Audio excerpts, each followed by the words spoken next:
The Boss Husband. Credit to the author. 247 hanggang 53. Ang mga pangalan po na nandito ay galing sa mga name generator. Kaya kung meron man pagkakatulad sa mga pangalan ng totoong tao o lugar, ito ay tunay na hindi sinasadya. Ang kwentong ito ay rated SPJ. Striktong patnubay sa mga walang jowa. Ito ay bawal din sa bata at matatandang walang asawa. Nang makitang tumahimik si Karina, naisip ni Sheila na wala siyang planong palayain si Justin. Mukhang malungkot, ibinoling ni Sheila ang kanyang ulo upang tingnan si Justin, at sinabing, "Tito, kasalanan ko ang lahat ng ito." Mapait na ngumiti si Justin habang inabot niya para kurutin ang pulbos na mukha ni Sheila. "Stupid girl, anong pinagsasabi mo?" Hindi alam ni Sheila ang gagawin kanina. Ngayong kinurot lang ni Justin ang kanyang mukha, bahagyang naging pink ang kanyang mga pisngi. "Karina, pabor sa akin ang batang ito dito sa kaibuturan ng kanyang puso, bagamat nakagawa na siya ng iba't ibang masamang bagay sa nakaraan, kalimutan ang mga ito ng sabay-sabay at alagaan ang tatlong masasamang tao." Masayang sinabi ni Karina, "Oh, kahit kailangan mo ng pabor ko. Hindi ba ako ay isang hepe ng pulisya habang ako ay isang maliit na sibilyan?" sabi ni Justin. "Maaari akong gumawa ng pabor sa iyo, ngunit kailangan mong kumbansihin ako sa ibang mga kadahilanan. Sa palagay ko ay hindi ko kailangan na gumawa ng isang pabor dahil lamang sa ikaw ay isang maliit na sibilyan sa lahat ng dako. Kailangan ko bang tulungan ang bawat isa sa kanila?" Tanong ni Karina bago nag-cross arm sa harap ng kanyang dibdib na nagpatalbog ng kaunti sa kanyang matigas na dibdib. Tumingin si Justin. Ahem, tinuturing tayong magkaibigan." Sa sitwasyong ito, kinailangan ni Justin na ibaba ang kanyang pagmamataas para magawa ito. Mukhang tuwang-tuwa si Karina. Tumango siya, "Sige, nakatulong ka talaga sa akin ng mabuti." Nakikinig kay Karina na nangakong ipagwalang bahala ang bagay na ito, si Sheila na mukhang nalulungkot, na para bang siya ay natigil sa mga patong ng madilim na ulap, ay hindi makapaniwala sa nangyari. "Sheila," sabi ni Karina na may seryosong ekspresyon. "Sheila, ikaw ay wala pa sa unang pagkakataon na ikaw ay nasangkot sa pagnanakaw, sobrang bilis at isang labanan ng grupo mahigpit sa'yo." Bahagyang nakagat ni Sheila ang kanyang mga labi habang unti-unting pinupunasan ng luha ang kanyang malalaking mata. Siya ay tumayo at yumuko ng 3 beses patungo kay Karina, "Salamat.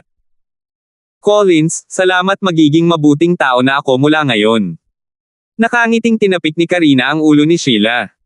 "Sa halip, pasalamatan mo itong magulo na tiyuhin." Matapos makinig kay Karina, tumigil si Sheila sa pag-iyak at tumingin kay Justin ang nakangiti na may pambihirang init. Dahil naroon si Karina, natural na naging maayos ang lahat. Napansin ni Justin na napakasarap magkaroon ng kaibigan na may awtoridad. Bagamat ang kaibigan niyang ito ay patuloy siyang nalalagay sa gulo. Matapos maayos ang lahat, tinulungan din ni Karina si Sheila na ibalik ang stall ng kanyang trolley, na muling nakaramdam ng pagkaantig kay Sheila. Sa proseso ng paggawa ng lahat, nainip si Justin at tinanong si Karina tungkol sa nakaraan ni Sheila. Ipinaalam sa kanya ni Karina ang background ni Sheila, na alam niya sa mga nakaraang kaso. Ang nanay ni Sheila ay isang Koreano habang ang kanyang ama ay isang Zen-Iken businessman. Pagkatapos nilang ikasal, nalugi ang negosyo ng papa niya dahil sa hindi inaasahang puhunan. Bilang resulta, iniwan niya si Sheila at ang kanyang ina. Noong bata pa si Sheila, namatay ang kanyang ina dahil sa uterine cancer, kaya pinalaki siya sa isang orphanage. Bilang resulta ng pambubuli, napilitan siyang tumahak sa maling landas. Paulit-ulit siyang inaresto at dinala sa himpilan ng pulisya, kung saan siya tuturuan ng mga opisyal ng pulisya, na unti-unti siyang naging mabuti. Nang magsalita si Karina tungkol sa nakaraan ni Sheila, hindi malinaw kung nakikinig si Sheila o hindi. Hindi siya nag-react habang dinadaanan niya ang mga formalidad kasama ang ilang mga pulis. Matapos ang insidente, pinaalis ni Karina ang dalawa sa himpilan ng pulisya. Sa sandaling ito, hinawakan ni Sheila ang kamay ni Justin habang ang kanyang mukha ay namumula sa katahimikan. Naramdaman ni Justin na talagang kawili-wili ang babaeng ito. Nagbago siya mula sa orihinal na sili tungo sa isang masunuring batang babae. Nag-iisip muna siya bago magsalita. "Sabihin mo sa akin, anong gusto mong sabihin?" tanong ni Justin. Nangangamba ang kanyang mga ngipin, hinailan niya si Justin sa isang sulok upang hindi makita ni Karina at ng iba pang mga pulis. Tinanggal niya ang isang pendant na may pulang tali sa kanyang leeg. Mukhang isang lumang metal na accessory. Hugis gaso clay, ito ay sumasalamin sa malambot na liwanag sa ilalim ng madilim na ilaw. Inilagay ni Sheila ang crescent pendant sa palad ni Justine. Napuno ng hiya, determinasyon at kaligayahan ang kanyang makintab na mga mata. Tito, ito ay para sa iyo, sabi niya. Ano ito? Tanong ni Justine bago ngumiti. Ito ba ay isang bagay ng pag-iibigan, Miss Sheila? Talagang may asawa na ako. Inihayag ni Sheila ang kanyang cute na pangil at gumawa ng nakakatawang mukha. Ano ba ang pinagsasabi mo? Tumigil sa pagbibiro si Justine. Nakangiting tinanong niya, paano ko matatanggap ang isang bagay na ganito kahalaga? Si Uncle ang unang handang tumayo at protektahan ako, ikaw din ang unang taong nagbigay sa akin ng mabuting pakikitungo sa tao, palagi kong nararamdaman na ang anting-anting na ito ay nagbibigay sa akin ng proteksyon ngayon, hindi ko na kailangan pang matakot hanggat nandyan si Uncle, seryosong ekspresyon ni Sheila. Stupid girl, hindi ako makabitin sa dibdib mo, paano ako magiging anting-anting? Tanong ni Justine habang nagkakamot ng ulo. Gumawa siya ng isang bagay na hindi gaanong mahalaga, ngunit ipinakita ni Sheila ang labis na pagpapahalaga. Pagtrato sa tao. Lahat ba ng kanyang nakaraang paggamot ay ibinigay ng mga hindi tao? Nakakunot noo, sinabi ni Sheila, hanggat iniisip ko si Uncle sa aking puso, magagawa ni Uncle na protektahan ako, dalhin mo ito sa iyo, at least iparamdam mo sa akin na iisipin mo rin ako. Nang magsimulang mapuno ng init ang puso ni Justine, natanggap niya ang crescent pendant. Sige, tutulungan kitang asikasuhin ito pero kailangan mong sabihin sa akin ang isang paraan para makontak kita. Nagningning ang mga mata ni Sheila, ngunit dahan-daang bumaba muli. Wala akong numero ng telepono. Paano ito? Itatayo ko ang aking stall sa malapit sa kalye para sa almusal at hapunan kung libre si Uncle, maaari mo akong bisitahin doon. Magiging modemo ka pa ba pagdating sa kung magkano ang kailangan kong bayaran? Tanong ni Justine.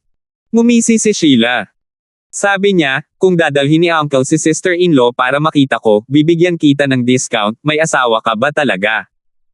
Maaari ba talaga akong magsinungaling tungkol dito? Nakangiting tanong ni Justine. Oh. Ang ekspresyon ni Sheila ay walang anumang nararamdaman. Kung gayon, Tio, kung dadalhin mo si sister-in-law, bibigyan kita ng discount. 5% discount. Miser. Tinapik ni Justine ang noo ni Sheila na nagpapout muli. Sa kanyang puso, talagang komportable si Justine. Talagang gusto niya ang pakiramdam na ito, marahil dahil sa katotohanan na si Sheila ay katulad din ng isang ulila, at katulad din ay nagkaroon ng isang malungkot na nakaraan. Lalo na nakaramdam ng empatiya si Justine. Hindi niya talaga inaasahan na ito na ang huling pagkikita nila. Matapos ibigay ang regalo, lumayo si Sheila ng ayaw. 3 beses niyang iikot ang ulo sa bawat hakbang niya. Naramdaman ni Justine na si Sheila ay 18 taong gulang pa rin, cute na babae, pagkatapos ng pagtunaw ng kanyang malamig na shell. Nang tingnan niya ang crescent pendant na nagbibigay ng natural na amoy ng katawan ni Sheila, nagulat siya. Dati ay hindi niya napapansin, ngunit nang tingnan niyang mabuti, nalaman niyang gawa sa platinum ang pendant. Iniisip na ang mga magulang ni Sheila ay mga negosyante, nagsimula itong magkaroon ng kahulugan.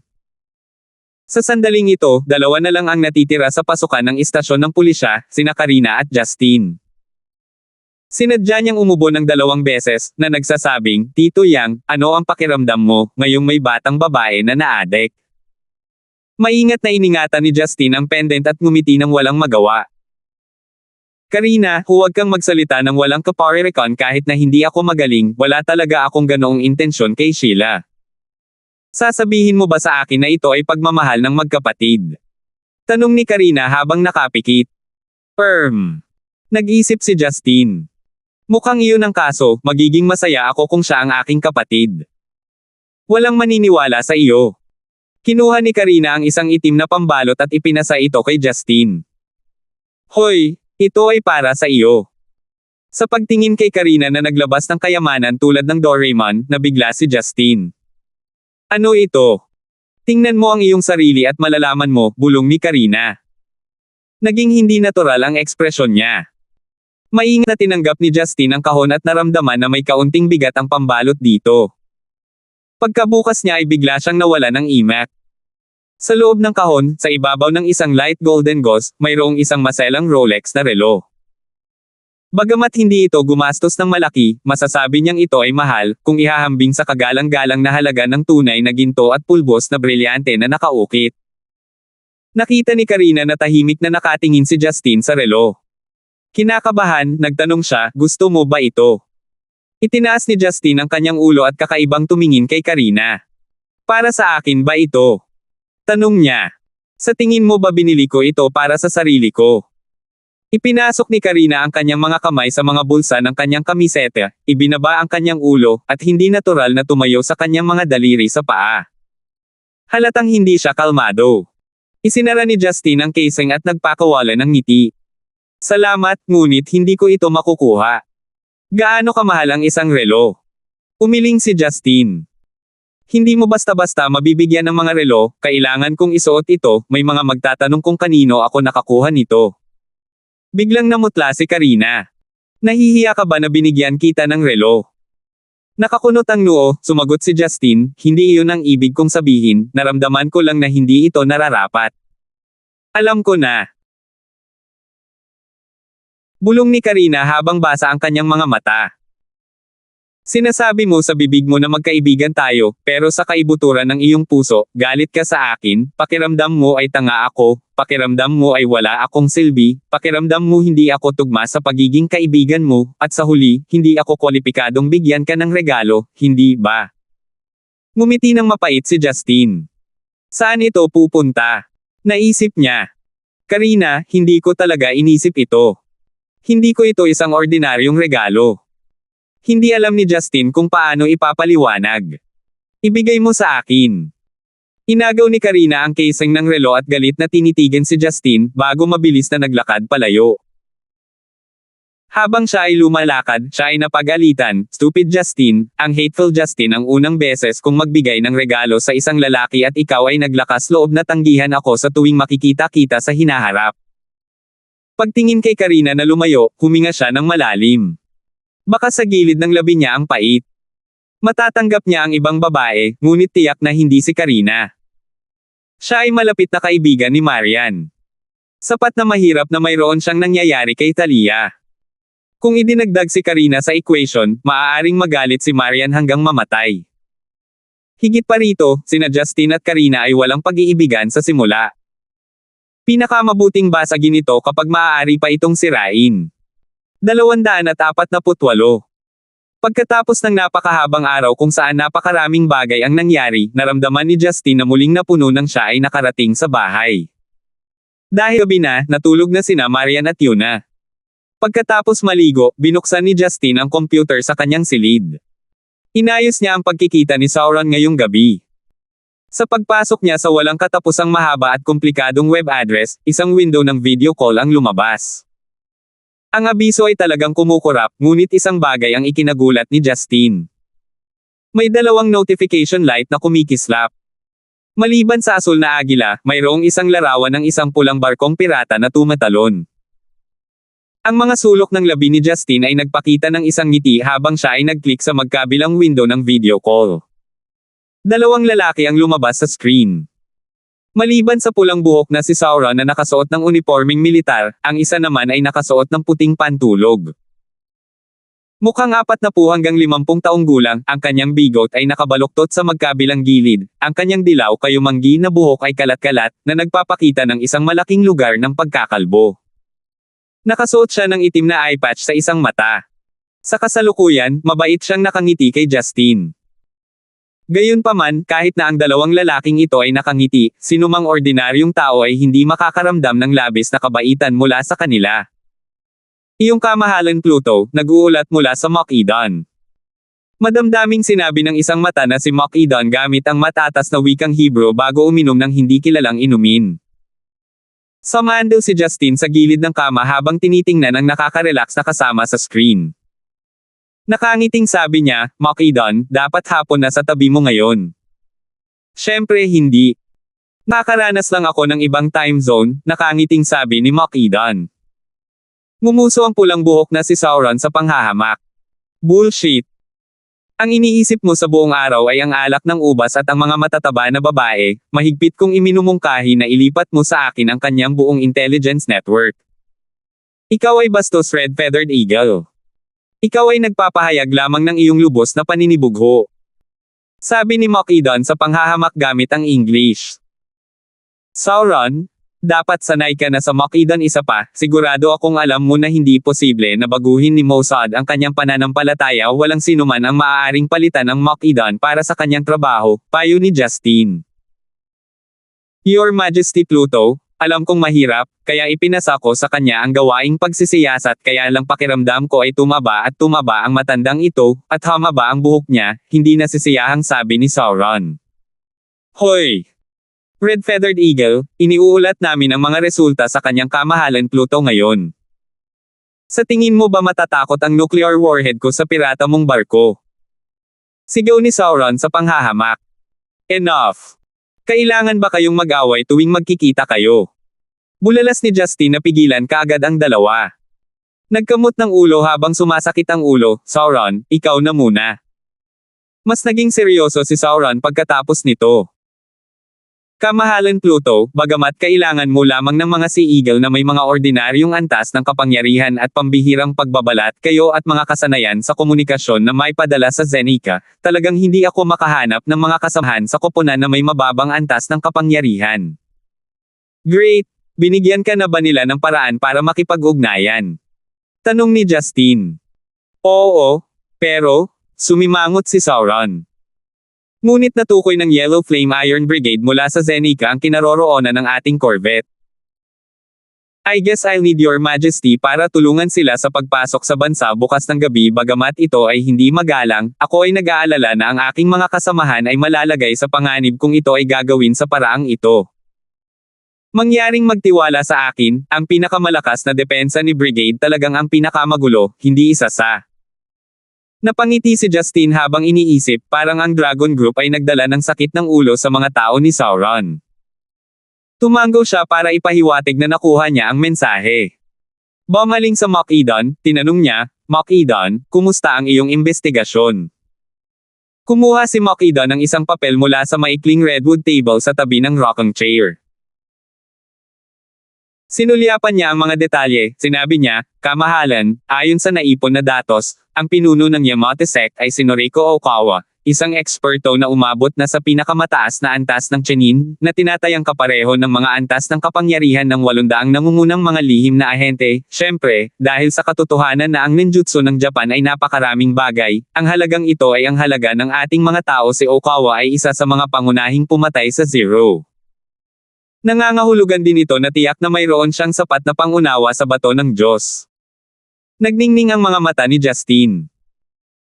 Nang walang anumang ekspresyon, sinabi niya, bagaman wala na ang orihinal na Zero, hindi ko sila kayang lipulin dahil marami silang mga sanga kung gusto ni Noriko Okawa na mamatay ng mas maaga, maaari kong ibigay sa kanya ang hiling na iyon.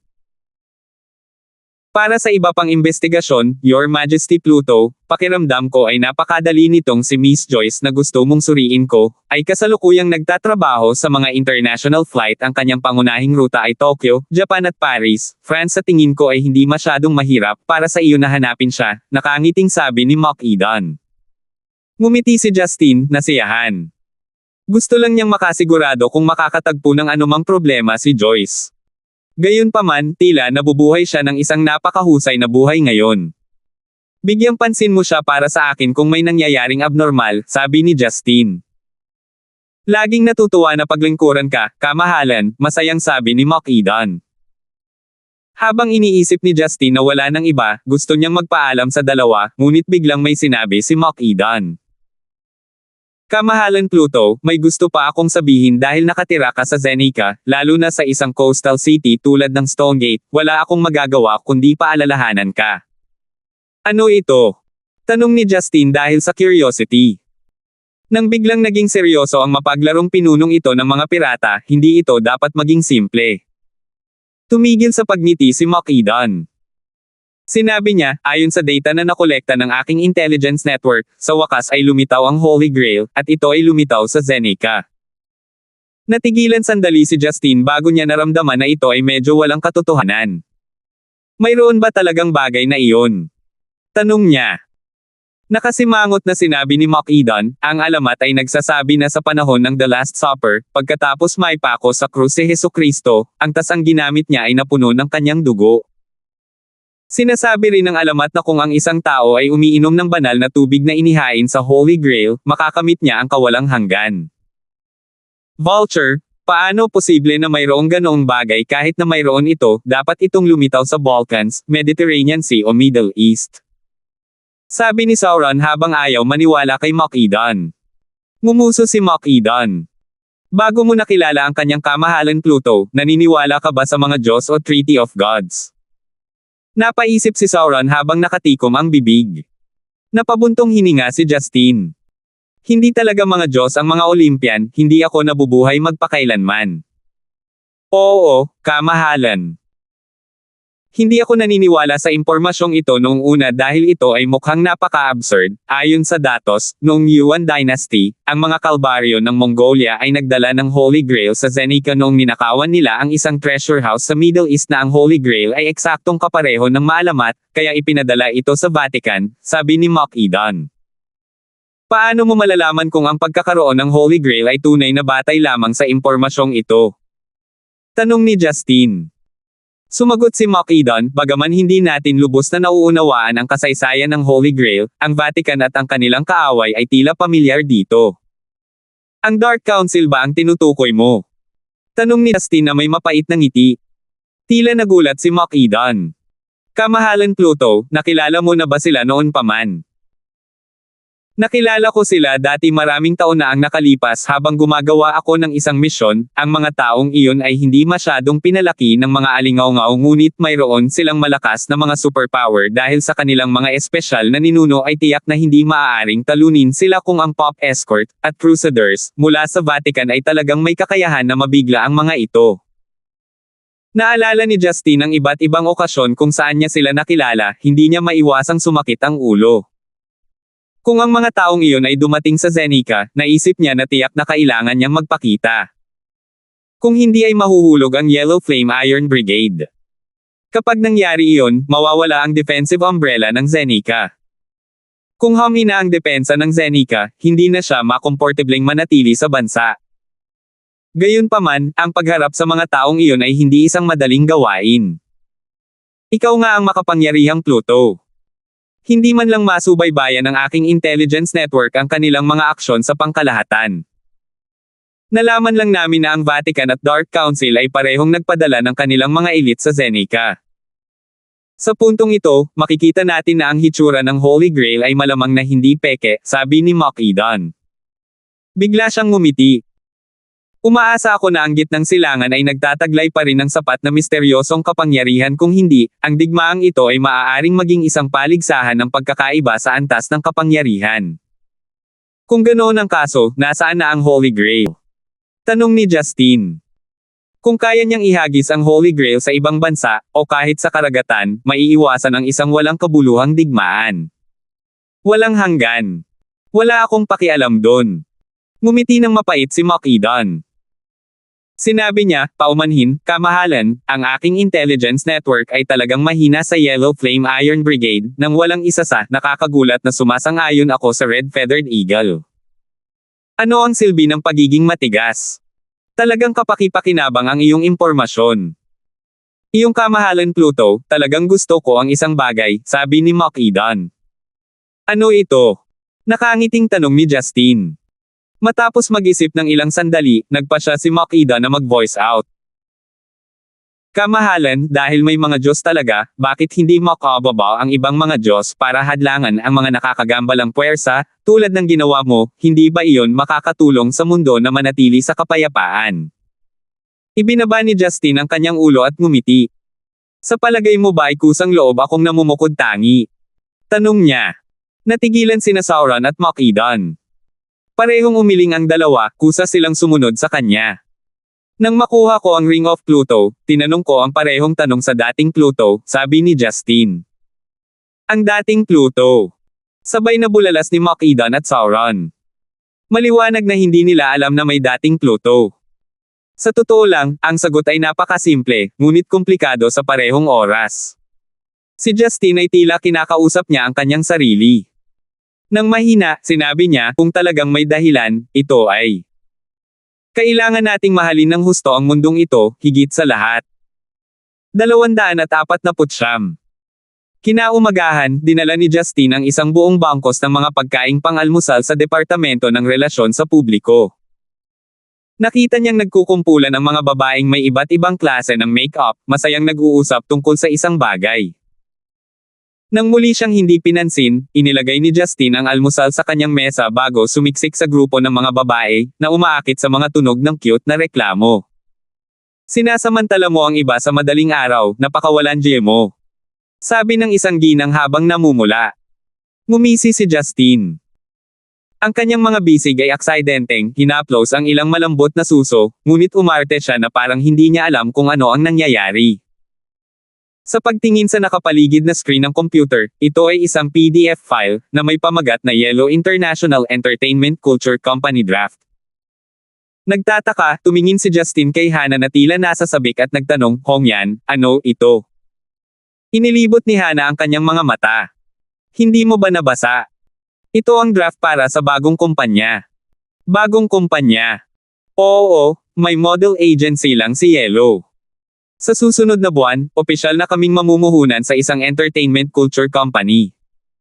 Nabalitaan ko na maraming kilalang ahente, mga awit, at artista. Masayang sabi ng isa pang ginang. Ano ang kinalaman nito sa inyong lahat? Tanong ni Justin. Paanong hindi ito nauugnay sa amin kung ang mga bituin na gusto ko ay mapirmahan, magiging mga kasamahan namin ang lahat? Sabi ng isang ginang. Nakangiting sabi ni Justin, hindi ba ito isang kumpanyang hiwalay na binuo? Kahit na pinirmahan sila, magtatrabaho sila sa ibang lugar at hindi pupunta sa Departamento ng Relasyon sa Publiko. Humph, hindi mo ba kami kayang isipin lahat ng gusto namin? Sagot ng ginang na hindi nasisiyahan. Nakikinig sa mga kabataang kasamahang babae na nagtatalo kung sino ang pipirmahan nila na parang sila ang magpapatakbo ng bagong kumpanya, walang magawa si Justin habang umiiling. Si Kathy ay nakakagulat na makatotohanan. Napakurap siya nang makitang dumating si Justin at agad na lumapit para kumuha ng ilang steamed stuffed bun bago bumalik para makipag-chat sa mga babae habang ngumunguya. Ang isang babaeng may asawa ay talagang may mas malakas na kaligtasan sa mga gwapong superstar.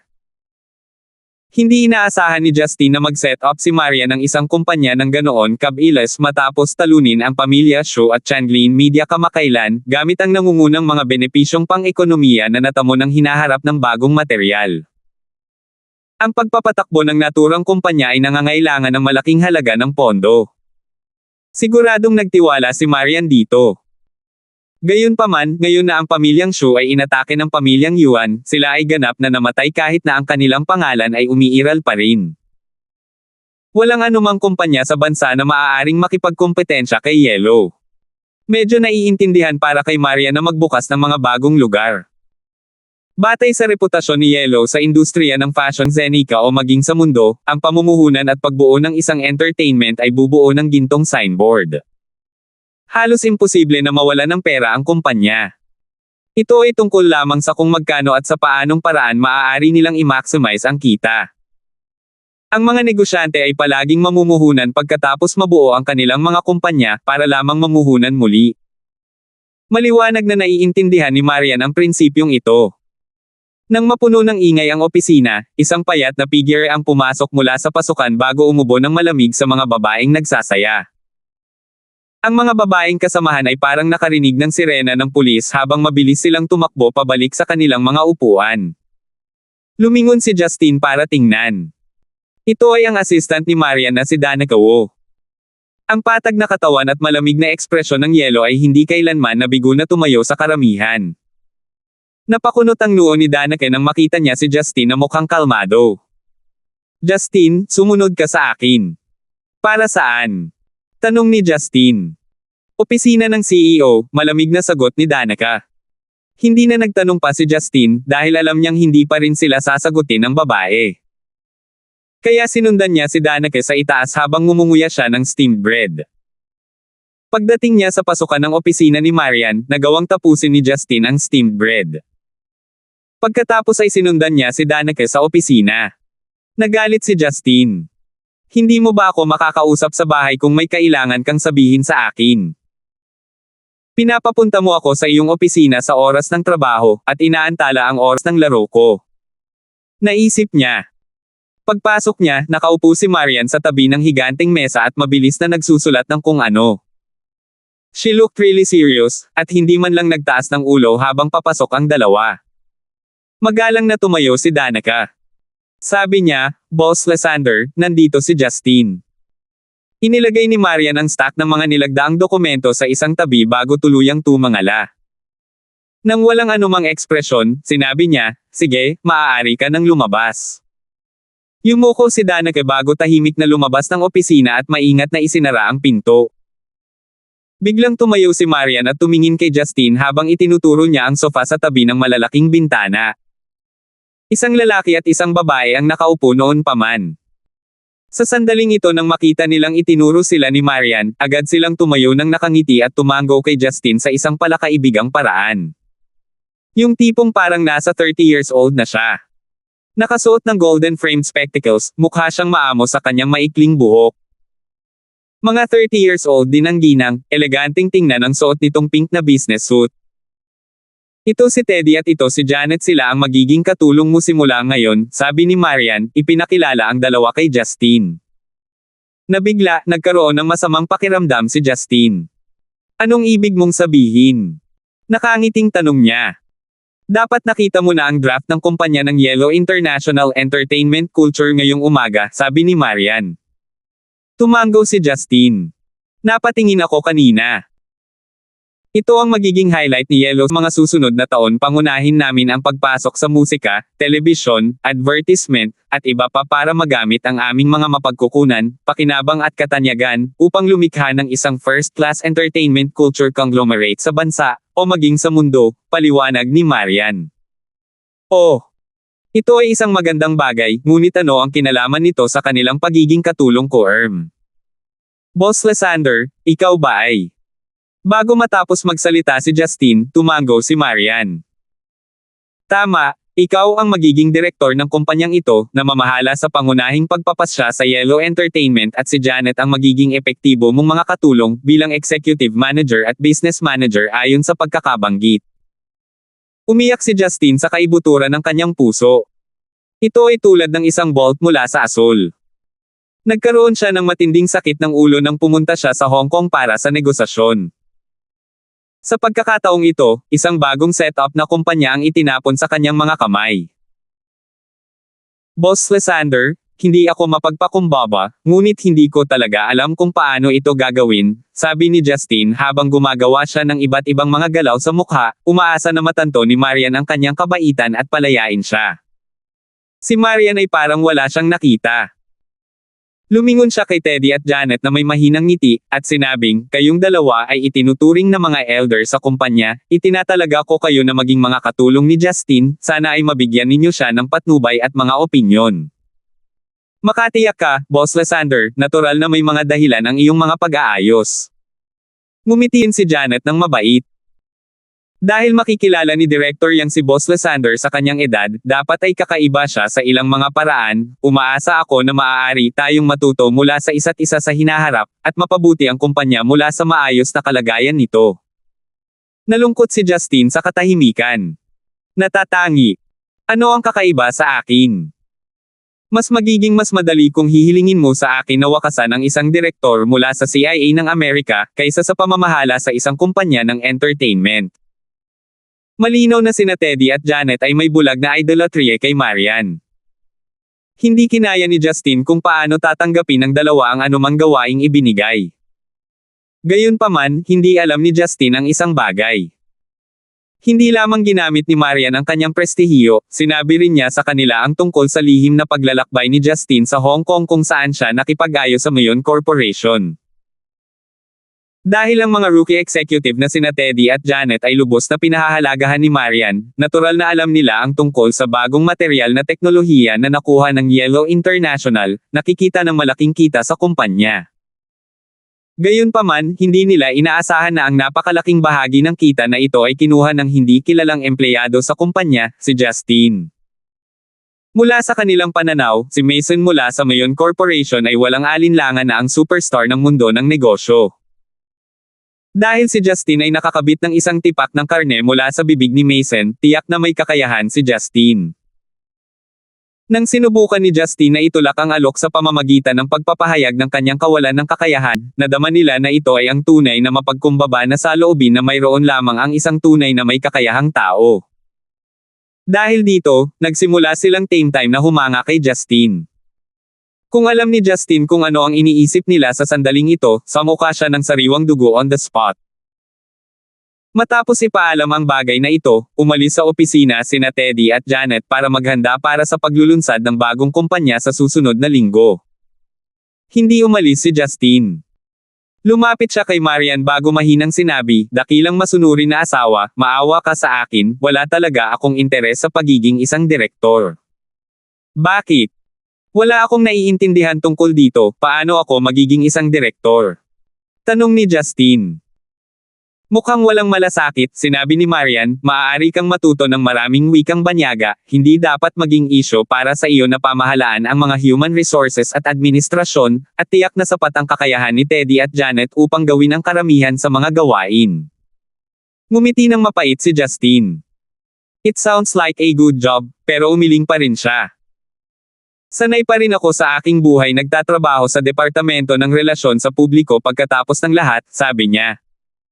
"Buhay sa paglalaro, ibig mong sabihin?" tanong ni Marian habang nakakunot ang noo. "Hehe. Babe Marian, kilala mo talaga ako," masayang sabi ni Justin. Pinagdikit ni Marian ang kanyang mga ngipin, mukhang mapagpasyahan. "Kung hindi ka sumunod sa aking kalooban na maging direktor, tatanggalin ko ang bawat isa sa mga empleyado na gusto mo mula sa kumpanya." Walang takot na sabi niya. "Ano?" nagulat si Justin. Nagpatuloy si Marian sa pagsasalita. "Maliban kina Hana, Melinda at Cathy ay mukhang talagang malapit sa iyo kung matanggal sila sa trabaho dahil tinanggihan mo ang promosyon sa trabaho, ano sa palagay mo ang kahihinatnan? Walang awa talaga ang babaeng ito. Kailangan mo bang pumunta sa ganitong lawak? Paano mo mapapaalis ang mga empleyado?" tanong ni Justin sa kawalan ng pag-asa. "Naniniwala ako na kilala mo ako ng higit pa sa mga katawa-tawang bagay na gagawin ko para tanggapin mo ang aking alok." Malamig na tanong ni Marian. Tiningnan ni Justin si Marian na may malalim na emosyon. Sinabi niya, "Nagbigay ka ng labis na pagsisikap para sa aking trabaho, posible bang nagpasya kang manirahan sa akin magpakailanman?" Lumitaw ang pagkabalisa sa mga mata ni Marian na mabilis niyang tinakpan. "Ginagamit ko lang ang aking mga mapagkukunan tungkol sa iba pang mga bagay, kailangan kong makita kung paano ka gumaganap." Napangiti si Justin habang nakababa ang ulo. Nang iangat niya muli ang kanyang ulo, sinabi niya, "Sige, kung hindi ka natatakot na mawalan ng pera, ako ang magiging direktor. Makatiyak ka, pagtutuunan ko ng pansin ito, maaari mong gawin ito nang walang anumang pag-aalala," sabi ni Marian. Parang may bato lang siyang tinanggal sa puso niya. Matatagpuan ang bagong opisina sa tapat ng gusali. "Nabili ko na ang nangungunang 10 palapag. May hiling ako," nakangiting sabi ni Justin. "Sabihin mo dali." Nagsimulang mag-alala si Marian. "Maaari pa ba akong magtrabaho sa aking upuan sa Departamento ng Relasyon sa Publiko? Malungkot akong iwan ang mga babae," nakangiting sabi ni Justin. Naramdaman ni Marian na wala na talaga siyang pag-asa, at nais na magbago siya. Gayunpaman, upang maiwasan ang mga bangungot, pumayag siya. "Sige, ipinapangako ko sa iyo maliban sa direktor ng Yellow Entertainment, ang opisyal na manggagawa ng Departamento ng Relasyon sa Publiko." 250. Matapos makakuha ng ganoong kalokohang posisyon, bumalik si Justin sa opisina ng Relasyon sa Publiko na mukhang isang araw ng trabaho. Sa ilalim ng kanyang kahilingan na pangasiwaan ang mga pormalidad sa mababang profile na paraan, hindi lahat ng tao sa kumpanya ay naabisuhan ng kanyang bagong posisyon. Gumawa siya ng desisyon na ipasa ang trabaho kina Teddy at Janet. Paminsan-minsan lang siyang uupo sa kanyang bagong opisina, at ginugugol ang halos lahat ng kanyang oras sa pananatili sa opisina ng Public Relations, dahil ang pagtingin sa grupong ito ng mga babaeng nangangati sa mata ay higit na mas mahusay kaysa sa pag-upo sa isang plain at boring na opisina. Kasunod ng pag-unlad ng kumpanya, ilang oras na lamang bago malaman ng ibang tao ang kanyang posisyon. Gayunpaman, kung siya ay nakaupo sa opisina ng mga relasyon sa publiko sa buong araw, hindi ito magiging sanhi ng masyadong matinding kaguluhan kapag ang iba ay nakasanayan na makita siya doon. Paglabas ni Justin sa trabaho, umuwi siya sa oras ng hapunan, ngunit ang bilis niyang kumain ay mas mabilis kaysa karaniwan. Tumingin si Marian kay Justin na lumamon ng dawang mangkok ng kanin habang nakakunot ang noo niya. "Naglalaro ka ba buong araw?" Hindi gaanong ipinaliwanag ni Justin. Sumagot siya, "Kailangan kong lumabas para asikasuhin ang isang apurahang bagay na maaaring hindi ako makauwi ngayon." Agad na namula si Marian nang maalala niya kung paano niya hinintay si Justin hanggang madaling araw. Habang iniisip niya ang usapan noong araw na iyon, lalo siyang nakaramdam ng hiya. Nagtataka siya kung paano lumabas sa bibig niya ang mga salitang iyon para talaga siyang hindi nasisiyahang asawa. "Sino ang maghihintay sa iyo kung kailan mo gusto?" sinadya ni Marian. "Tatandaan ko ang ipinangako ko, na iulat sa iyo kung kinakailangan," matapat na sabi ni Justin bago lumabas ng pinto. Talagang naging abala ang gabing iyon. Ang pagtanggap sa 12 miyembro ng Zaya Eagles na dumaong sa Stonegate at ang pag-aayos ng isang lugar para sa kanilang matutuluyan ay sapat na mahirap, lalo pa ang iba pang mga gawain. Pinaharurot ni Justin ang kanyang sasakyan hanggang sa timog silangan na daungan sa Stonegate. Kasabay nito, tumawag siya sa telepono kay Roslyn, upang humingi ng isang medium-sized na bus na maipadala kaagad sa daungan, bukod pa sa isang nakatagong silungan mula sa Red Thorn Society na maaaring tumanggap ng humigit kumulang 20 katao. Hindi naman nagtanong si Roslyn kung bakit niya sila hiniling, personal niyang inasikaso ang mga gawain ng walang pag-aalinlangan. Pagdating sa timog silangan na daungan, huminto si Justin sa isang malawak na ibabaw ng lupa. Sa sandaling ito, walang kalahating tao sa daungan. Sa ilalim ng parang tinte na kalangitan, ang puting BMW ni Justin ay partikular na kapansin-pansin. Kinuha niya ang cellphone niya at tumawag. Makalipas ang mahabang panahon, hindi pa rin konektado ang tawag habang umaalingaw-ngaw ang mga tunog ng distortion. Kumunat ang noo ni Justin. "Late pa naman ako dumating eh." Mukhang napahinto ang Sea Eagles ng Yellow Flame Iron Brigade nang maputol ang kanilang contact signal. Iniisip ko kung bumaba na ba sila o hindi pa. Habang nag-iisip pa siya ng ilang sandali, naramdaman ni Justin na malabong hindi pa nakakarating ang Sea Eagles. Kung magkakaroon sila ng tunggalian sa karagatan, ang mga barko ng Sea Eagles at ang militar ay magsasalpukan at magdudulot ng malaking kaguluhan. Ang Yellow Flame Iron Brigade ay walang alinlangan na pipili ng mas ligtas na ruta. Matapos suriin ang sitwasyon, ang koponan ng Sea Eagles ay dapat na nakarating sa isang lugar malapit sa daungan, ngunit ang kanilang sitwasyon ay hindi dapat masyadong maayos. Binuksan muli ni Justin ang makina ng kotse at nagmaneho sa baybayin habang sinimulan niyang hanapin ang kanilang mga landas ng mabilis. Pagkatapos ng 5 minutong pagmamaneho, sa wakas ay natuklasan ni Justin ang isang abnormal na sitwasyon sa dulo ng timog silangan na daungan. Pinalibutan ng 3 amphibious na sasakyan ang isang lugar sa daungan kung saan nakasalansan ang mga container. Sa dilim, ang mga angular na sasakyan ay nakabukas ang kanilang mga ilaw, na nagniningning sa buong lugar sa liwanag. Humigit kumulang 30 hukbo na nakasuot ng uniforme ng mga espesyal na puwersa ang lahat ay may hawak na mabibigat na baril habang tinutumbok nila ang lugar na may mga lalagyan. Kasama ang lalaki at babae, 7 o 8 tao na nakasuot ng magkakaibang uniforme ang nakatayo sa harap ng mga espesyal na puwersa. Maliwanag na sila ang mga pinuno ng armadong aksyong ito. Habang ang kotse ni Justin ay pumasok sa paningin ng lahat, siya ay mahigpit na pinagbidahan. 2 assault rifles pa nga ang naglock ng mga target sa kanya. Itinuro ng mga pulang laser ang tangke ng gasolina ng sasakyan. Alam ni Justin na kung magpapatuloy siya sa pagsulong, ang kanyang sasakyan ay walang alinlangan na sisubog bilang resulta ng pagtagos ng bala. Ayaw niyang gumawa ng ganoong hindi kaakit-akit na deal, kaya pinahinto niya ang kanyang sasakyan nang umabot siya sa 200 metro ang layo. Pagbukas ng pinto, tumayo si Justin at sinalubong ang napakalamig na hangin sa taglamig. Naglabas ng isang mahinang kalidad na sigarilyo, sinindihan niya ang kanyang lighter ng ilang beses bago tuluyang sinindihan ang sigarilyo. Bumuga ng puting usok ng dahan-dahan, lumakad si Justin patungo sa kahanga-hanga at solemna na pangkat ng mga espesyal na puwersa. Habang lumalapit si Justin, itinutok ng 2 hukbo ang kanilang mga busaw sa kanyang noo. Ang nakakatakot na aura ng pagpatay ay maaaring maramdaman 10 metro ang layo. Sanay na si Justin sa ganitong aura. Maingat siyang naglakad patungo sa lugar na 10 metro ang layo mula sa mga espesyal na puwersa. Buong balot ng kadiliman, ang mga espesyal na puwersa ay gumalaw ng bahagya sa gitna, upang bigyang daan ang iilang tao na nakasuot ng iba't ibang uniforme. Ang ikinagulat ni Justin ay ang mga taong nag-walkout ay kasama si Flower Rain at Grey Robe mula sa Group of 8, habang nakikilala niya ang lahat ng iba pang 7 miyembro, Kanan, Bigfoot at iba pang miyembro mula sa Dragon Group. Lahat sila ay nagpataw ng mas malakas na aura kumpara sa huling pagkakataong nakilala sila ni Justin. Nakatingin kay Justin na lumakad, magalang nang ngumiti si Grey Robe at sinabing, "Pluto, napakalaki ng paggalaw mo sa pagkakataong ito. Nahihirapan kaming pangasiwaan ang sitwasyong ito."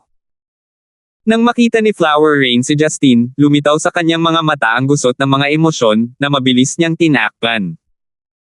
"Senior Grey Robe, Pluto ba siya?" Tanong ng isang magandang lalaki na mukhang wala pang 30 taong gulang. "Mukhang maharlika, baka sa mukha ng lalaki ang pagmamataas. Hindi ka naman mukhang kahanga-hanga, no?" "Pluto, ako si Edison, ang pinuno ng Second Dragon Group. Nabalitaan ko ang tungkol sa mga ginawa mo sa nakaraan, hindi ako makapagsinungaling kundi ang sabihing mukha kang disappointing sa totoong buhay." Hindi pinansin ni Justin si Edison. Sinabi niya kay Grey Robe, "Magtiwala ka, hindi kita gagawa ng anumang bagay na walang katotohanan. Nandito sila para lutisin ang ilan sa aking mga personal na problema. Tulungan mo ako sa pagkakataong ito, at sa susunod na kakainin kita lolo." Ano sa palagay mo? Dahil napabayan, naging mapurol ang ekspresyon ni Edison. "Pluto, hindi ka dapat ganyan kayabang.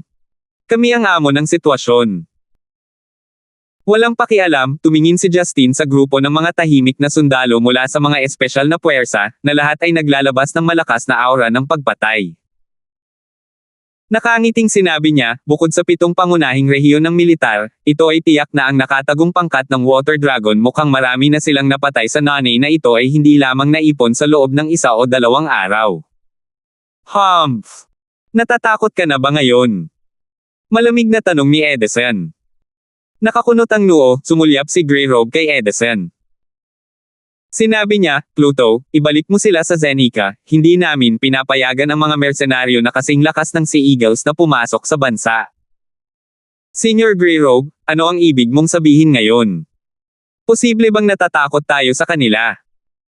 Hindi mo ba nakikita ang tinatawag na Zea Eagles, na nakulong ng ating Water Dragon? Naiinis na sabi ni Edison. Huminga si Justin ng 2 hininga mula sa kanyang sigarilyo bago kinurot ang upos ng sigarilyo. "Hindi ka talaga makagawa ng paraan." "Hindi." Sumagot si Edison sa ngalan ni Grey Robe. Palibhas ay hindi pinansin sa buong panahon, ang kanyang pagpapahalaga sa sarili ay hindi na makayanan dahil siya ay nagagalit. "Wala akong pakialam kung ikaw si Pluto o ang pinakamaimpluwensyang tao sa Earth. Huwag mo nang isipin ang pag-alis sa kanila. Dahil nandito na sila, hindi na sila dapat umalis sa pinanggalingan nila." Si Justin na nakayuko ay biglang tumangala. Sa dilim, ang kanyang mga mata ay tinina sa isang layer ng liwanag ng dugo. Ang kanyang nakapirming aura ay parang 1,000 taong gulang na yelo. Nang maramdaman ni Grey Robe at ng iba pang nakatayo 10 metro ang layo na parang may mali, nawala si Justin sa kanyang orihinal na posisyon. "Nakakainis ka." Ang tunog ay parang Metal Gear. Nang muling lumitaw si Justine, misteryosong lumipat siya kay Edison na nagsasalita kanina. Hindi nagkaroon ng pagkakataon si Edison na mag-react. Ang kanyang leeg ay hinawakan ni Justine gamit ang isang braso habang ang kanyang lalamunan ay nakahawak. Habang nag-iisa, si Justine ay hayagang pinasuko si Edison sa ilalim ng paningin ng 10 o higit pang mga pares ng mga mata. Bawat pangkat ng mga espesyal na puwersa ay nawala ng bakas ng kahangahangang paraan, habang ang mga miyembro ng Second Dragon Group ay natulala nang makita nilang ang kanilang pinuno ay nasa gilid ng kamatayan. Ang lalaking ito. Paano niya nagawa? Hindi man lang naglakas loob si Edison na lunukan ang kanyang laway. Naramdaman niya ang aura na ginawa ni Justine na mas maitim kaysa sa dilim na nagpalabas ng kanyang mga goosebumps. Nanlamig ang dugo sa buong katawan niya na halos manigas. Sa pagiging pinuno ng Second Dragon Group, hindi kasama ang kanyang pag-asa sa background ng kanyang pamilya, kailangan niya maging partikular na sanay sa mga diskarte sa pakikipaglaban at pakikipaglaban. Ang kanyang posisyon ay tiyak na hindi maaaring sakupin ng sinumang nangungunang espesyal na ahente. Gayunpaman sa sandaling ito, ang kanyang mga psikolohikal na katangian at kakayahan sa pakikipaglaban, lahat ay nasira. Ganito ba siya kakulay? Sa harap ng lalaking ito. Ang lahat ay hindi nang ahas na kumilos ng padalos-dalos dahil walang nakakaalam kung ano ang tunay na kakayahan ni Justine. Gayunpaman, sigurado sila na ang pagpatay kay Edison ay magagawa sa isang iglap. Wala akong pakialam kung sino ang iyong ama, kung sino ang iyong ina, o kung sino ka, mas mabuting manahimik ka sa aking mga mata, ang iyong kapangyarihan ay tulad ng iyong nakakuyom na lalamunan. Nang matapos magsalita si Justine, inihagis niya si Edison sa 7 o 8 metro ang layo, nagamulong sa lupa ng ilang round bago tuluyang tumigil. Ang mga miyembro ng Water Dragon ay nakatutok lahat ng kanilang mga baril kay Justine, ngunit walang sinuman ang nang-ahas na magpaputok, sa kabila ng katotohanan na si Justine ay walang hostage, at siya ay malapit sa kanila.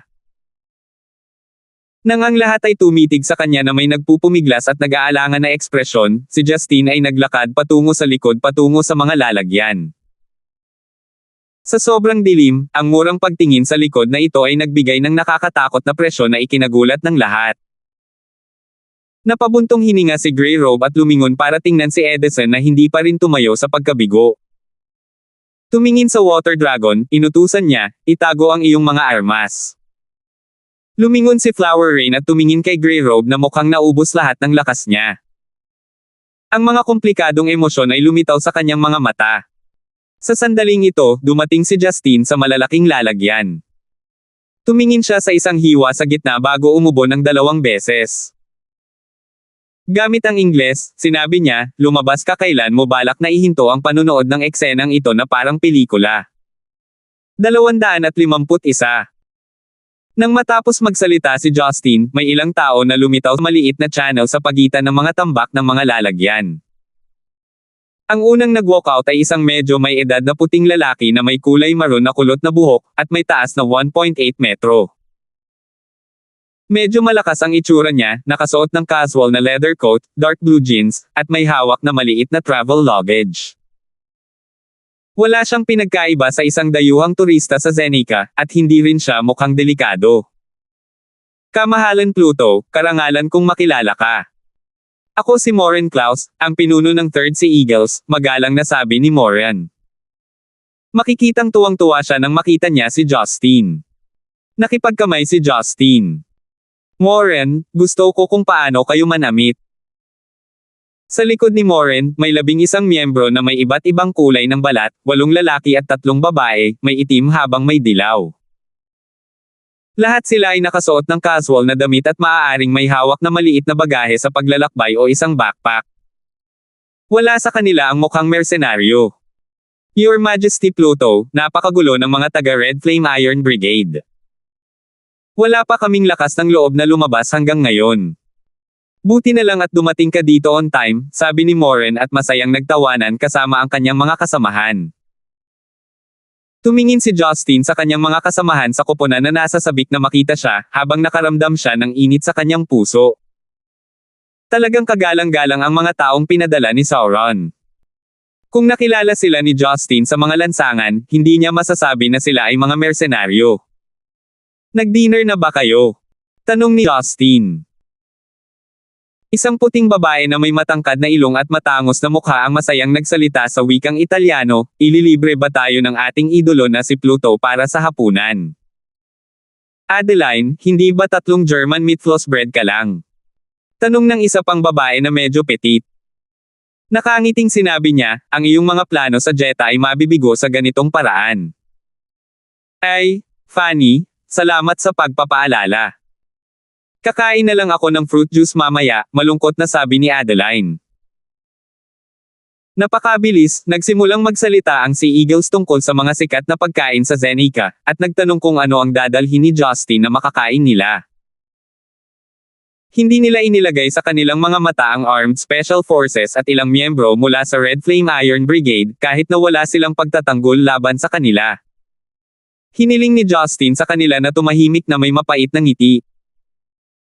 Alam kong proud na proud kayong lahat, but I suggest you to calm yourselves down if you want to have nice foods liar.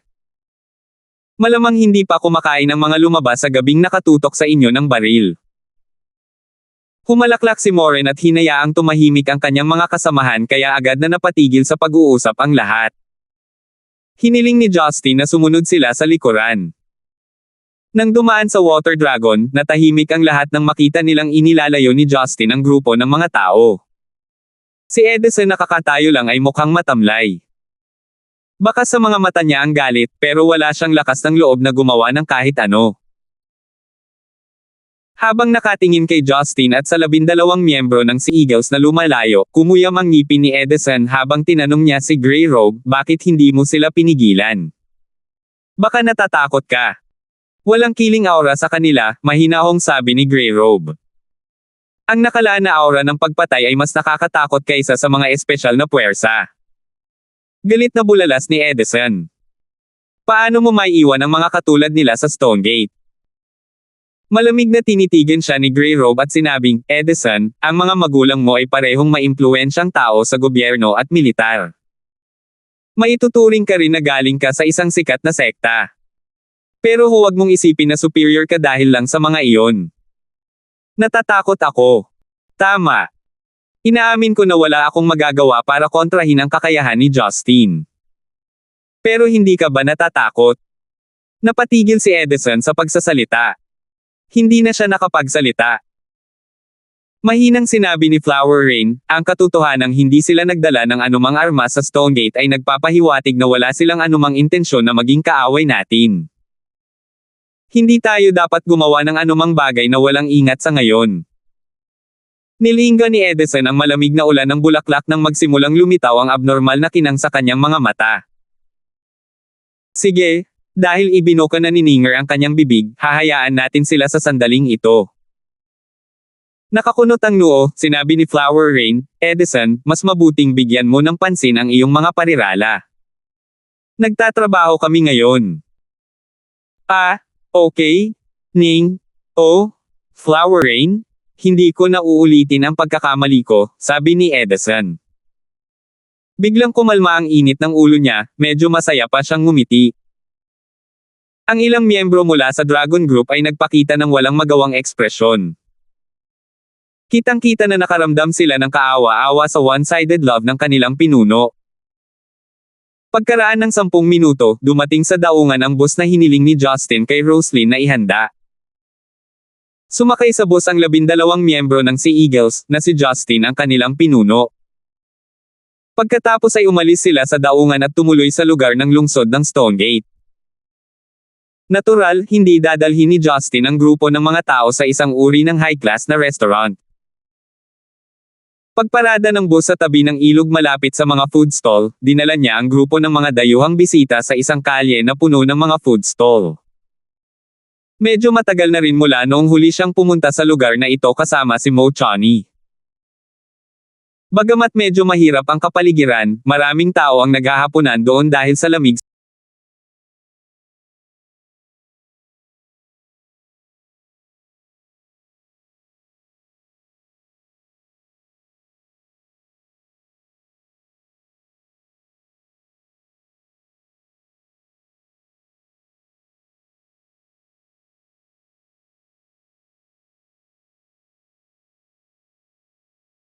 Muchoni or Thalia naghahaponan doon dahil sa lamig sa panahon ng taglamig.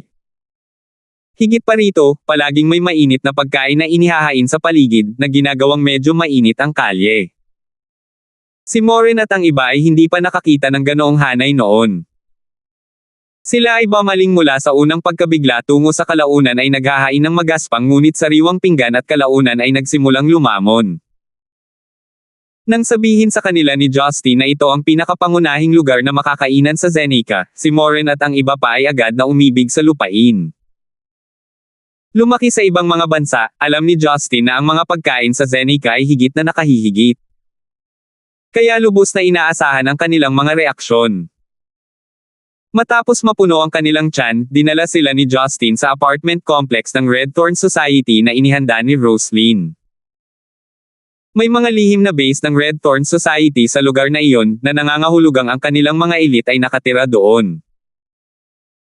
Pagdating sa isang magandang ni-renovate na mala-hotel na apartment, naroon na si Roslyn kasama ang ilan sa kanyang mga kanang kamay. Nang makita ang 10 o higit pang mga dayuhan na dinala ni Justin, agad na naramdaman ni Roslyn na ang grupong ito ng mga tao ay hindi ordinaryong tao. Kaya't dinala niya ang kanyang mga tauhan upang batiin si Moren at ang iba pa ng magalang. Nang makita ni Moren si Roslyn ay nagningning ang kanyang mga mata. Tinanong niya, "Kamahalan Pluto, siya ba ay ang iyong maalamat na asawang si Queen Persephone?" Nakakunot ang noo, sinabi ni Justin, "Sino ang nagsabi sa inyo na kasal tayo?" Humalaklak si Moren. Nang pumunta si Miss Jane sa aming punong tanggapan kanina upang makipagkita kay leader. Sinabi niya na ang kamahalan Pluto ay pumili ng isang reyna. Gayunpaman, ang iyong kamahalan ay dapat na maging mas mapagbigay at ipakita sa amin kung ano ang hitsura ng kanyang kamahalan, dahil siya ay reyna ng lahat. Ito si Roslyn, babae ko rin. Pero hindi siya ang reyna, walang magawang sabi ni Justin. Napakatanga nitong sisiw na si Jane. Ang pagsasabi sa malaking bibig na Sauron ay nangangahulugan na ang aking mga kaibigan ay alam na ang tungkol dito. Kailangan kong ihanda ang sarili ko sa mga problema. Mabilis na tumango si Moren at ang kanyang mga kasamahan, ngunit nagpakita pa rin ng matinding interes at paggalang habang binabati nila si Roslyn gamit ang maalog na Mandarin. Sinabi ni Roslyn, "Napakaraming bagay ang ginawa mo sa akin ngayong gabi. Hindi mo ba ipapakilala sa akin ang iyong malalayong kaibigan?" Ito si Moren, at ito ang mga kasamahan niya. Actually first time ko rin silang makita. Pinadala sila ng kaibigan ko para asikasuhin ang ilang isyo para sa akin, at natural na kaibigan ko sila, sabi ni Justin. Hindi niya talaga alam ang mga pangalan ng iba. Nakangiting sinabi ng babaeng katim na tinatawag na Fanny, "Miss Roslyn, ang ganda mo talaga. Bihira lang makakita ng ganito kaganda mula sa silangan. Tigilan mo na ang pagpapahiya sa iyong sarili, Fanny. Ginugol mo ang 80% ng iyong buhay sa North America. Ilang babae mula sa silangan ang nakita mo?" Tanong ng isa pang teammate at tumawa. Namula ang mukha ni Fanny at sinipa ang puwitan ng lalaki. "Sisipain kita ng takong sa susunod." Dahil hindi gaanong naiintindihan ni Roslyn ang mga wikang banyaga, umasa siya kay Justin para isalin ang kanilang mga mensahe. "Salamat," sabi niya pagkatapos makinig sa paliwanag ni Justin, bago siya nahirapan sa kung paano siya makakausap. Nakangiting sinabi ni Justin, "Ang aking babe Roslyn ay hindi nakakaintindi ng mga wikang banyaga. Simula ngayon, lahat kayo ay aasa kay Roslyn sa inyong tagal dito. Kaya't ipinapayo ko sa inyong lahat na simulan ang pagsisikap na matuto ng Mandarin mula ngayon." Sa isang malakas na impit, nagsalita si Moren gamit ang Mandarin, "Miss Roslyn, pasensya na po talaga. Ngunit ang Mandarin ay napakahirap para sa amin, ngunit susubukan namin ang aming makakaya dahil ito ang kahilingan ng kanyang kamahalan Pluto." Nang marinig ang kakaibang tono, tumawa si Roslyn. "Mabagal ka na magsalita. You guys will be live in this building starting today, every floor belongs to you. If you have any request, voice them out for me. Ako ang mananagot sa pag-aalaga sa iyo, dahil kaibigan kayo ng manliligaw ko. Kung gayon maaari ba tayong kumain sa mga stall araw-araw?" Tanong ni Moren dahil sa curiosity. Mga kwadre ng pagkain. Nagulat si Roslyn. Umubo si Justin ng ilang beses bago awkward na ipaliwanag ang nangyari kanina. Tumawa ng malakas si Roslyn kaya napayuko ang kanyang ulo bago inilibot ang kanyang mga mata kay Justin. Ang taong ito lamang ang magdadala ng mga dayuhang kaibigan sa mga tindahan ng pagkain sa tabi ng kalsada pagdating. Gayunpaman, ang mga taong ito ay tila nahulog sa pag-ibig sa pagkain doon. Hayaan ko kayong magkaroon ng mas masarap na pagkain, sabi ni Roslyn habang sinusubukan niyang pigilan ang pagtawa.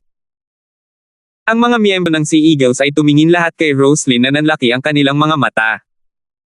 Sa tingin ko ina ni Jesus, si Maria ay kamukha mo, Miss Roslyn. 252. Talagang hindi naging madali ang pag-aayos ng tirahan, pagkain at trabaho para sa 12 miyembro ng Sea Eagles.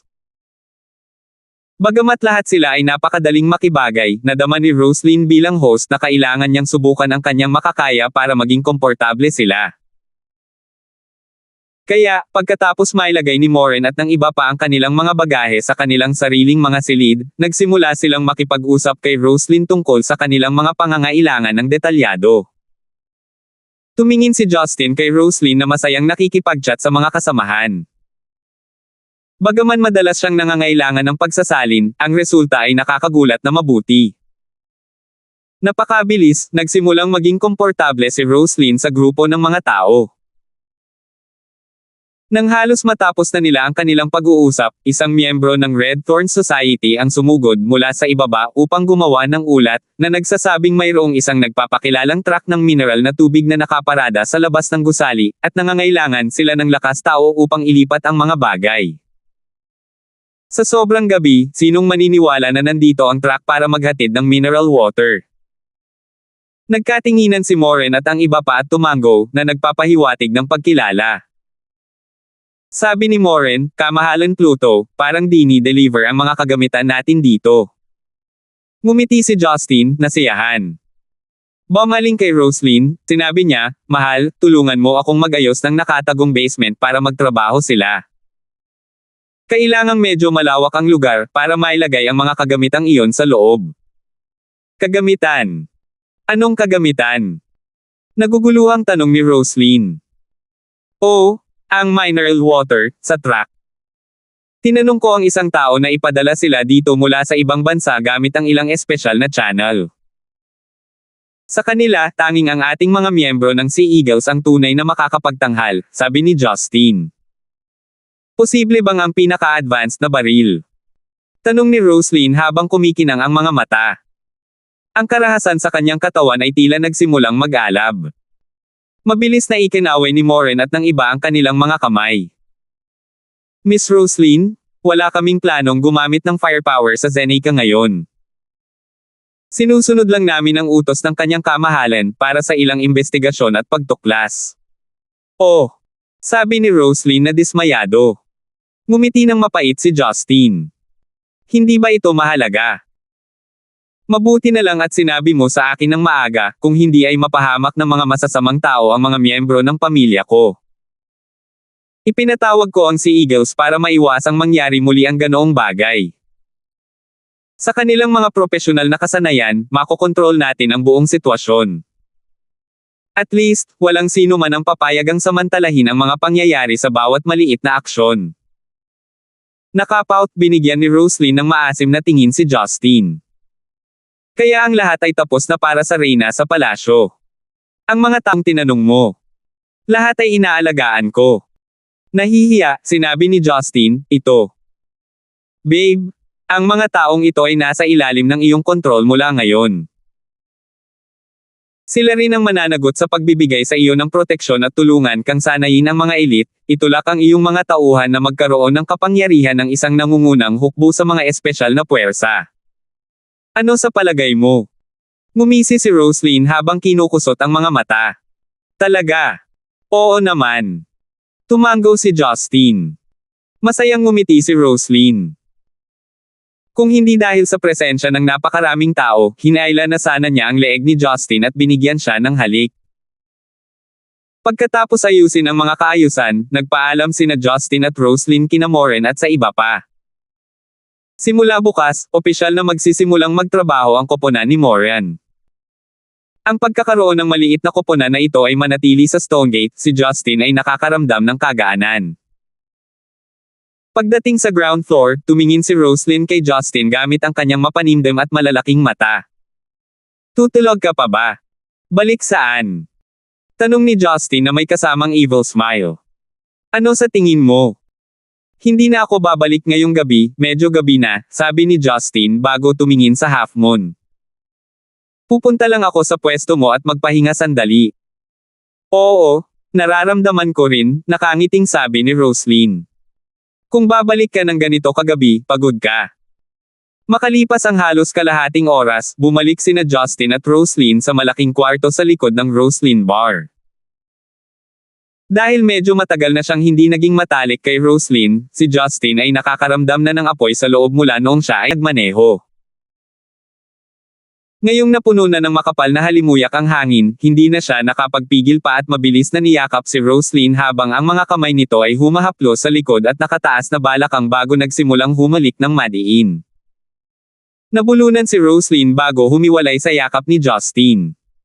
Namumula ang mukha niya, maligo ka muna. Kailangan mo ring maligo. Bakit kailangan mong mag-ingat ng labi sa panahon ng taglamig? Pakiramdam ni Justin ay maaaring laktawan ang ilang hakbang. Hindi, maglinis muna tayo. Ang lahat ng kababaihan ay mas gusto ang kalinisan kumpara sa mga lalaki. Hindi na nagsalita si Justin at nagmadaling pumasok sa banyo. Matapos pa simpleng patakbuhin ng tubig ang katawan, nagsuot siya ng puting bathrobe at mabilis na tumalon sa kama. Dahil sa lakas ng loob, hinintay niya si Roslyn na matapos maligo. Maya-maya, lumabas si Roslyn mula sa umuusok na mainit na banyo habang pinupunasan ang kanyang buhok. Nakabalot ang kanyang katawan ng puting tuwalya na nagpapakita ng dalawang hemispheres ng kanyang matibay na dibdib. Ang cleavage sa pagitan ay tila isang bangin na tumukso sa mga tao na magkasala. Napalunok si Justin habang nakatitig kay Roslyn na hinihimas ang kanyang itim na buhok gamit ang kanyang pares ng puti at makinis na mga braso na nakataas sa likod. Lumakad siya ng may eleganteng posture, agad na pinatayo ang maliit na junior ni Justin para magbigay galang. Umakto si Roslyn na parang walang nakita. Dahan-dahan, umakyat siya sa kama at dahan-daang humiga sa dibdib ni Justin. Inilabas ng kanyang katawan ang halimuyak mula sa paliguan na sinamahan ng kanyang natural na amoy. Ang halo-halong, matamis na lasa ay labis na nagpasigla sa nerbiyos ni Justin, na naging dahilan upang mawalan siya ng kontrol sa marahas na apoy. Pwede na ba tayong magsimula ngayon? Inabot ni Justin ang pink at pinong mukha ni Roslyn. Ang texture ay hindi niya gustong bumitaw. Umakto si Roslyn na parang hindi naiintindihan. Simulan mo ano? Tanong niya ng walang muwang na ekspresyon. Ngumiti ng kakaiba si Justin. Simulan mong gawin ang gusto mong gawin syempre. Humph! Kaakit-akit na bulong ni Roslyn. Paikot-ikot, ipinatong niya ang kanyang malambot na kalinisan sa tiyan ni Justin at hinawakan ang kanyang hita gamit ang kanyang palad bago gumuhit ng mga bilog gamit ang isang daliri sa kanyang laman. Ano ang gusto kong gawin? Isang masamang ngiti ang pinakawala ni Justin. Mahal mo. Gago. Nakangiting saway ni Roslyn bago nagangat ng ulo. Gamit ang dulo ng kanyang pink na dila, nag-iwan siya ng basang bakas sa dibdib ni Justin. Pamatak ang pananabik ni Justin. Pagtalikod niya, idiniin niya si Roslyn. Walang habas na nagkainitin ang dalawa sa kwarto, na tuluyang pinakawala ng matagal ng naipon na pagnanasa at pagnanasa. Basang-basa sa pawis, sa wakas ay tumigil sila sa paggalaw pagkaraan ng ilang sandali. Ang masakit at malambot na katawan ni Roslyn ay nakapatong sa dibdib ni Justin. Sa huling spurt, bagamat nasa ibaba si Justin habang nasa itaas si Roslyn, parang manika si Roslyn habang itinulak siya sa langit. Matapos maabot ang kasukdulan na ayaw, hindi na siya makagalaw dahil napagod na siya. I'm too tired, let me rest for a while. Sabi ni Roslyn habang hinihingal. Hinaila siya ni Justin sa kanyang yakap bago hinimas ang bola ng malambot na laman gamit ang isang kamay, nag-aatubili na bumitaw.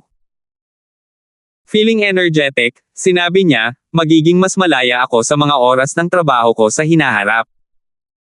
Maglalaan ako ng mas maraming oras para makasama ka sa oras na iyon. Nalilitong tanong ni Roslyn, bakit? Dahil kaka-promote ko lang. Ipinaliwanag ni Justin kay Roslyn ang nangyari sa pagitan nila ni Marian kaninang umaga kay Roslyn mula simula hanggang katapusan. Pagkaraan ng ilang sandali, sinabi ni Roslyn, Hobby, dahil ikaw ang magiging direktor ng Yellow Entertainment, magkakaroon ka ba ng awtoridad na pangasiwaan ang mga hinaharap na proyekto ng kumpanya? Tama, ngunit plano kong italaga ang aking mga gawain sa dalawang kasama. Ang paghiling sa akin na maupo sa opisina upang bumuo ng mga pagpupulong para sa kanila at baguhin ang mga dokumento ay mas malungkot sa akin kaysa sa pambobomba sa Pentagon, malungkot na sabi ni Justin. Biglang ngumiti si Roslyn. Hobby, partner up with me for a project, pwede ba? Partner up with you. Anong ibig mong sabihin? Tanong ni Justin. Hindi ba't sinabi ko na ito dati? Ang ating Red Thorn Society ay hindi magiging katulad ng lumang West Union Society o Darkwater, na parehong umaasa sa smuggling, pagbebenta ng droga at baril, at iligal na imigrasyon upang magdala ng malaking laga ng pondo. Hindi namin ginagawa ang alinman sa mga iyon, ang ilang tradisyonal na pangangalakal lamang sa underworld. Sa totoo lang, maliit na bahagi ng aming mga pondo, ngunit nagpapatuloy kami sa mga legal na negosyo. Hindi makahanap ng anumang kasosyo sa negosyo sa legal na mundo, kaya, sa tingin ko ay makakakuha ako ng kaunting kita kung ilalagay ko ang pera at mga mapagkukunan na mayroon ako sa bagong kumpanya ni Yellow dahil ikaw ang direktor, hindi ko kailangang mag-alala tungkol sa mga hindi pagkakaunawaan sa interes, sabi ni Roslyn. Nagulat si Justin. Hindi niya inaasahan na maiisip ni Roslyn na samantalahin ang mga pagkakataon sa ganitong sitwasyon. Maliwanag na may pagkakatulad ang amo ng isang gang at ang punong guro ng isang sikat na paaralan sa daigdig, patuloy na nag-iisip ng mga paraan para kumita ng pera. Gusto mo ba talagang mag-invest? Hindi tutol si Justin sa ideya. Nais ni Roslyn na maging shareholder ng Yellow Entertainment, na magdadala lamang ng kabutihan sa kumpanya sa halip na pinsala. Sa paghusga mula sa pangmatagalang pananaw, binigyan ni Roslyn si Justin ng malaking tulong sa pamamagitan ng pagiging isang kasosyo sa financing. Oo. Bumababa ang industriya ng musika ngayon, ngunit maaari kang mag-organisa ng talent show ng mga awit. Batay sa gininto ang pangalan ng tatak ni Yellow, walang alinlangan na makaakit ito ng maraming advertiser at negosyo na sumali. Maaari ka ring mamuhunan sa mga pelikula o serye sa TV, ngunit kailangan itong maghintay hanggang sa maitatag ang kumpanya kung saan matutukoy ang kakayahan ng human resources, seryosong pahayag ni Roslyn. Kinamot ni Justin ang ilong ni Roslyn ng buong pagmamahal. Talagang well-reasoned ang mga paghuhusga mo. Mukhang magiging female entrepreneur din ang babe Roslyn ko in the future. Humph! Kumunot ang ilong ni Roslyn, hindi nasisiyahan. Nakapout, sinabi niya, huwag mo nang pag-usapan iyon. Gusto kong magkaroon ng 100 round ng digmaan sa iyo. Malungkot na sinampal ni Justin ang likuran ni Roslyn na sobrang bukal. Payo niya, sumuko ka na lang. Ilang beses mo na itong sinubukan. Hindi mo ko matatalo, mag-isa. Umakyat si Roslyn mula sa katawan ni Justin at ginamit ang kanyang puwitan para gumulong sa pandiyan ni Justin.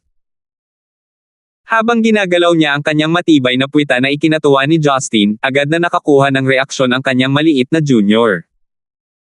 Hobby, alam mo ba kung ano ang pinakamalakas na organismo sa mundo? Nakangiting tanong ni Roslyn. Ano ito? Mga babae, dahil buwan-buwan kaming dumudugo, ngunit kailangan pa ring mabuhay ng malakas. Masayang sabi ni Roslyn. Kaya hindi ako susuko ng ganoon kadali. Tumawa si Justin. Babe Roslyn, kailangan mong malaman na ang lalaki mo ay hindi ordinaryong lalaki.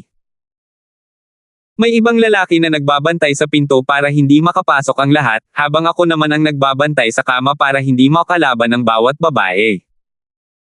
Hindi ko alam ang tungkol dyan, pero alam kong wala kang kahihiyan. Nakangiting sabi ni Roslyn.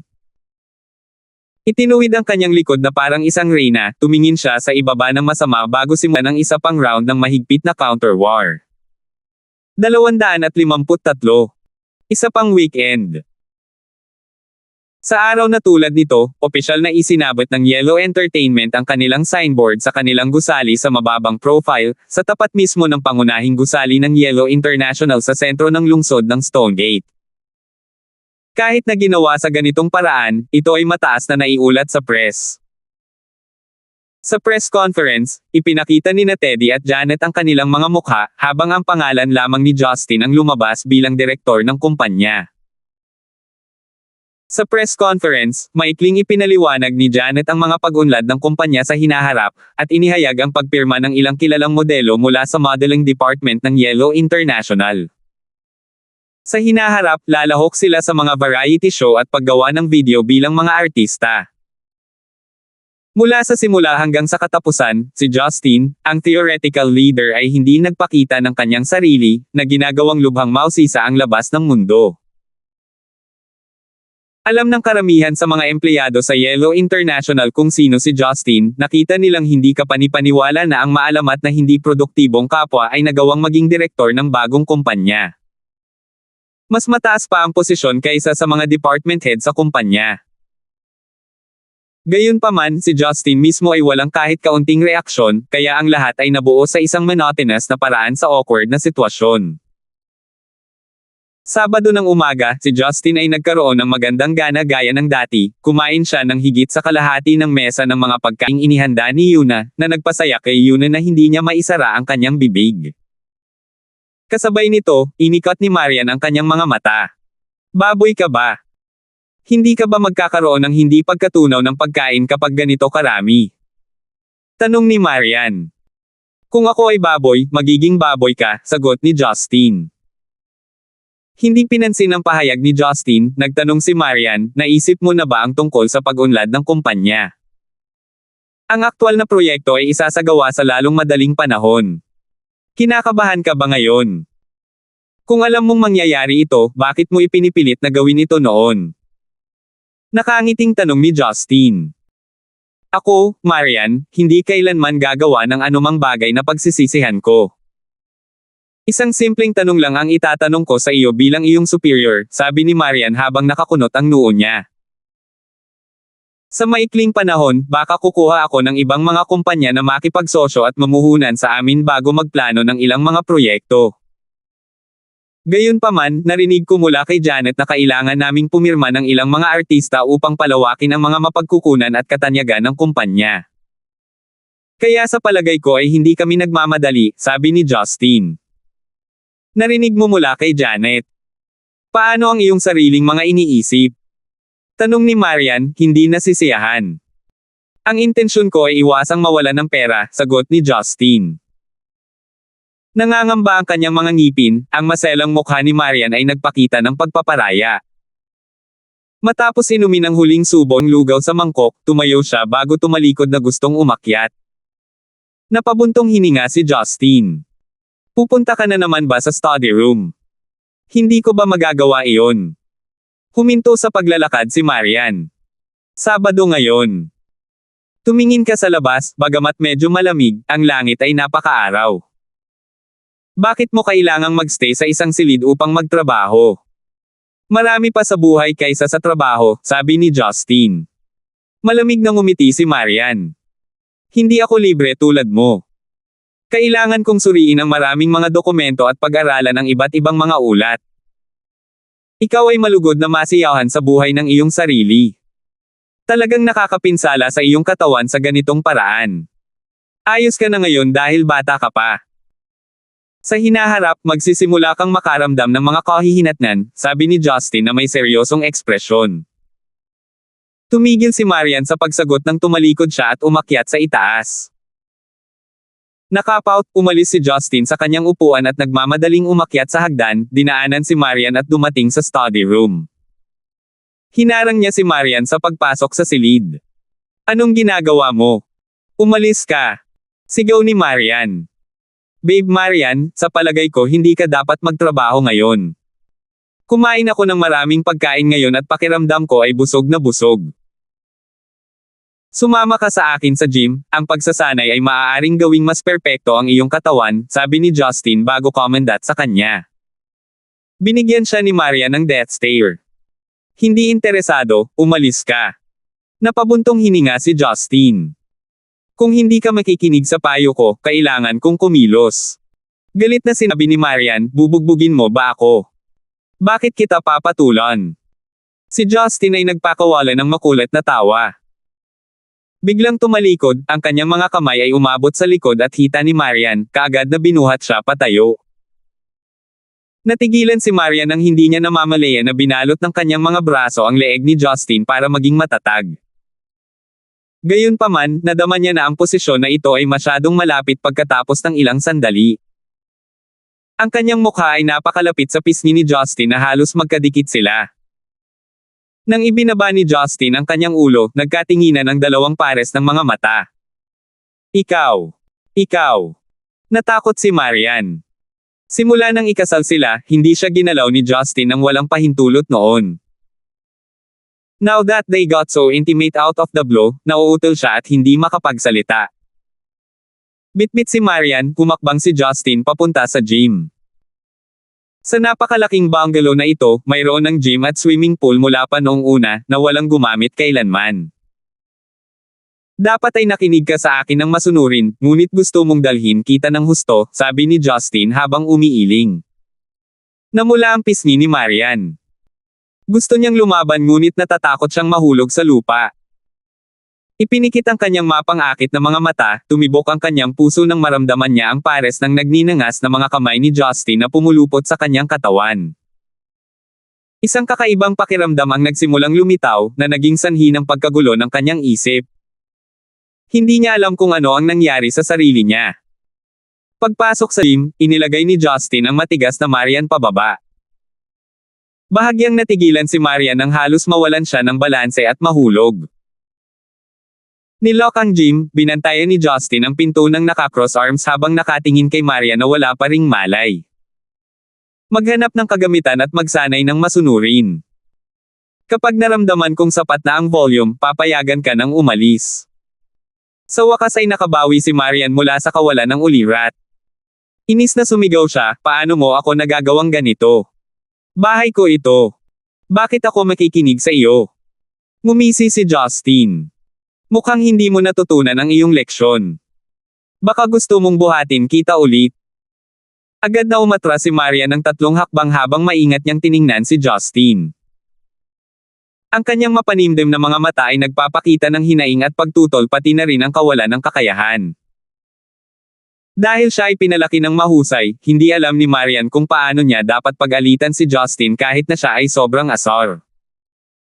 Napabuntong hininga na lamang siya sa galit habang nakatitig sa kanya.